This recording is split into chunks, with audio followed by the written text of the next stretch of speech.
বন্যাতদের সহায়তায় তো শিল্পী সমিতি বা শিল্পীরা সাধারণ শিল্পীরাও এগিয়ে এসেছে।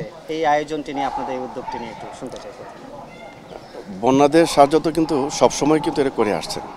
আর এটা আমাদের গর্ব যে আমাদের শিল্পী সমিতি যারা বিগত ছিলেন বা এখন বেশিরভাগ যারা ছিলেন তারা খুব বেশি উৎসাহিতভাবে সব তহবিল থেকে তারা ডোনেশন দিচ্ছে আর কি, এবং আমরাও দিচ্ছি, সবাই দিচ্ছে আর কি, যে যেমনে পারতেছে, যে যেমনে পারছে দিচ্ছে। গত 4 দিন যাবৎ চলছে এই কর্মসূচি। কেমন রেসপন্স পেলেন এই পর্যন্ত, শিল্পীদের কেমন সাড়া পেলেন? এটা খুব ভালো, আশা রাখি আরও পাবো।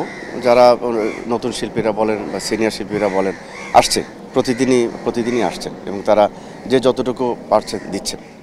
এই ত্রাণটি বা এই অর্থটি আসলে কি খাতে ব্যয় করা হবে বা কিভাবে পৌঁছানো হবে ক্ষতিগ্রস্তদের কাছে, একটু বলবেন কি? এটা তো যেটা আপনারা বা আমরা যেটা জানি বা যেটা এখন করে আসছি, হয়তো কেউ কাপড় দিচ্ছে, কেউ হয়তো শুকনো খাবার দিচ্ছে, কেউ হয়তো ওইখানে একবার চাল ডাল সব দিচ্ছে, ওইখানে হয়তো পাক করা হবে, যে যেমনি পারছে দিচ্ছে আর কি, সবাই এটাই। কিন্তু এদের সব ত্রাণ তহবিলে যাচ্ছে তারা সব, যে জেলায় হোক বা কুমিল্লা হোক বা নোয়াখালী হোক, বিভিন্ন ডিস্ট্রিক্টের জেলায়।